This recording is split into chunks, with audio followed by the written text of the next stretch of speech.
Welcome back to GeoJourney Explorers.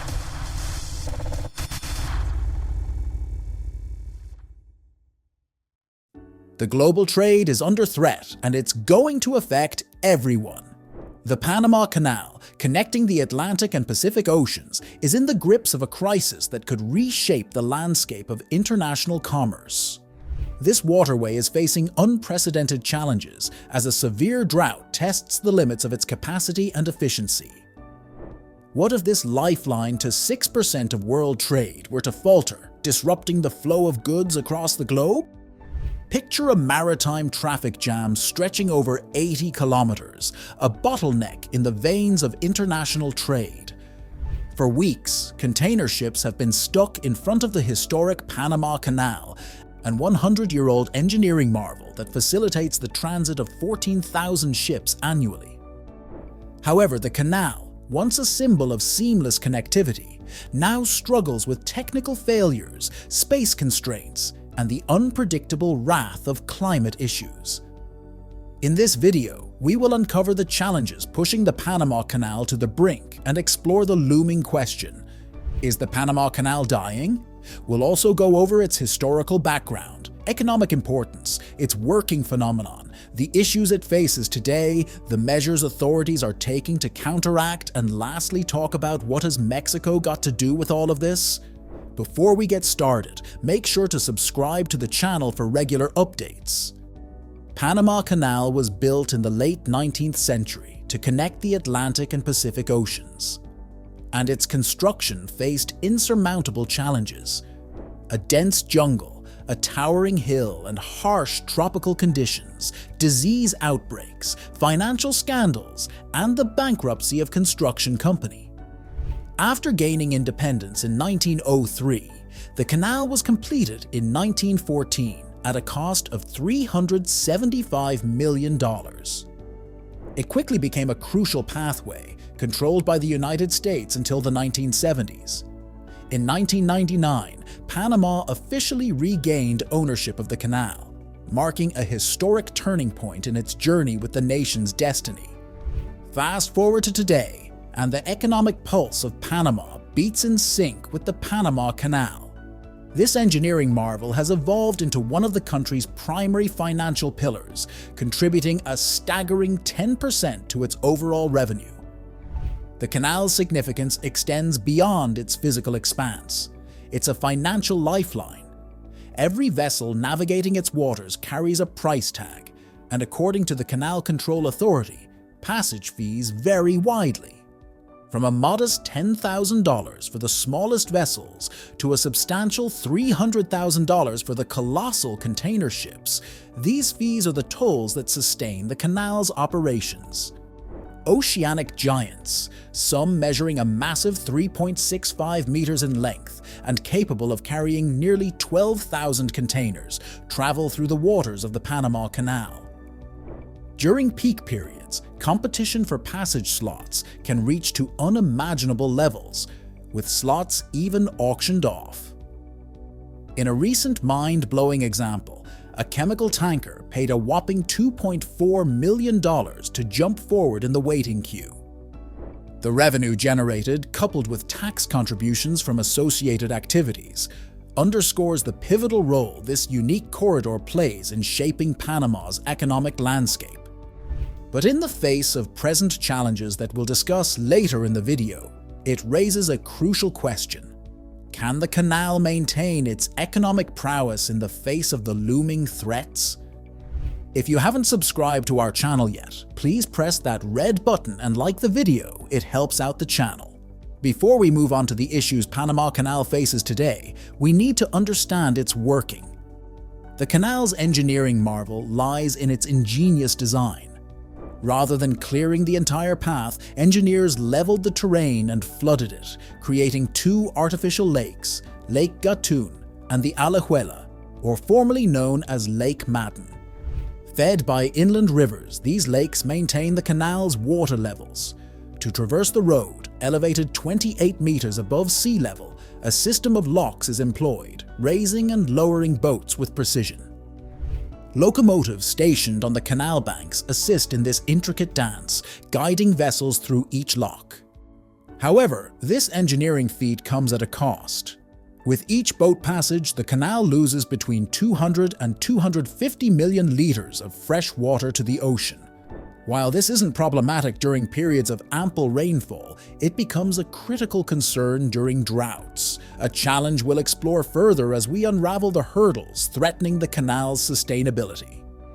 As we discussed, water serves as the lifeblood, crucial for the series of locks that elevate and descend ships to the level of Gatun Lake, a man-made reservoir powering this engineering marvel.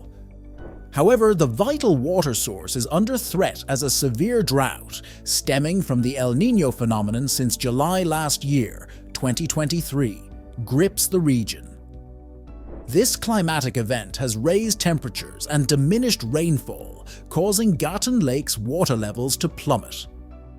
To counteract this, canal authorities have implemented measures such as restricting daily vessel passages, imposing additional charges for excess weight, setting draft limits, and adopting water-saving practices. Yet, these measures have not shielded the canal from the impacts of the crisis. Over 150 ships currently languish in a major traffic jam, some waiting up to 19 days, leading to substantial losses for shipping companies, the canal, and the exploration of alternative routes. This situation has far-reaching consequences, influencing global trade and transportation, and escalating the risk of higher prices for consumer goods like food, fuel, and electronics. The water scarcity crisis underscores the urgent need for sustainable water management in the region, grappling with the challenges of climate change and a growing population. Panamanian authorities are not oblivious to the looming threat. They are investing in enhancing canal structures, water management, and environmental conservation measures. The 2016 canal expansions aimed to increase capacity and efficiency, accommodating larger, more modern vessels to potentially reduce greenhouse gas emissions and fuel consumption in maritime trade. However, the question remains, are these measures sufficient? The canal loses an astonishing 200 to 250 million litres of fresh water each time a boat passes through, sourced mainly from artificial lakes like Gatun, Alajuela, and Miraflores. Once used, this water is discharged into the sea, squandering a precious resource. Prolonged droughts and inadequate rainfall have led to a drastic reduction in water levels, threatening not only the canal's operation, but also the water security of the region. The vulnerability of the Panama Canal to water level variations is evident, exacerbated by its unique topography and dependence on climate and human activities. Ships, particularly those with deep drafts, struggle to navigate the canal or are unable to do so, posing a significant economic threat to Panama and global trade. Will the canal adapt sufficiently to climate change and heightened demand for maritime trade, or is it destined to become obsolete? Before we move on to the role of Mexico in this whole issue, if you are liking the video, please drop us a like and subscribe to our channel.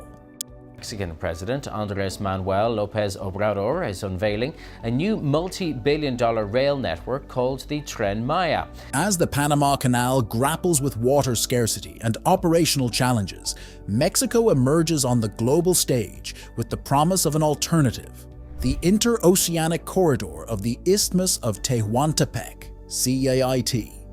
A game changer, this ambitious project, backed by a $2.85 billion investment from the Mexican government, aims to rival the Panama Canal in efficiency and sustainability. The concept of an alternative canal has circulated for some time, fueled by the Panama Canal's capacity constraints and susceptibility to climate change. The Isthmus of Tehuantepec, one of the narrowest parts of Mexico, stands out as a promising option due to its unique geography.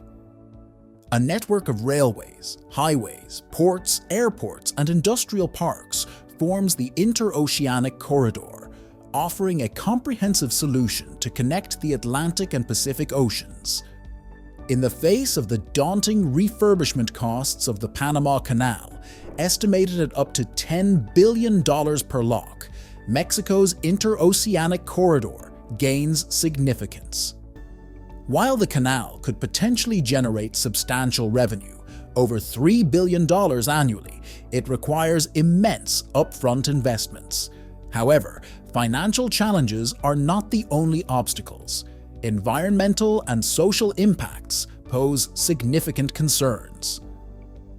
The construction of a new canal in Mexico would necessitate careful assessment and mitigation of environmental effects, including habitat alteration, displacement of communities, water source contamination, and greenhouse gas emissions. Some experts caution about potential threats to UNESCO World Heritage Sites and social conflicts arising from the displacement of indigenous peoples and farmers. Moreover, the economic viability and competitiveness of the Mexico Canal would be pivotal. It must offer a faster, cheaper, and safer alternative to the established Panama Canal, which recently underwent a major expansion. The Panama Canal's advantages include recognition as a reliable route, accommodation for larger ships, and increased cargo capacity. Mexico's canal, while potentially offering benefits such as shorter transit times, lower toll fees, and greater capacity, must convince the shipping industry and the global market of its attractiveness.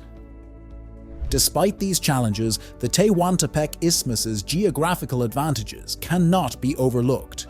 With a width of 200 kilometers, it significantly reduces construction and maintenance costs, and its smooth relief facilitates navigation. Positioned strategically to connect major sea routes, the isthmus becomes an efficient transit point for international trade. And that brings our exploration of the dying Panama Canal to end. We hope you enjoyed this video. If you did, make sure to like, subscribe, and share this video, and let us know in the comments. What do you think is the solution to Panama's dilemma?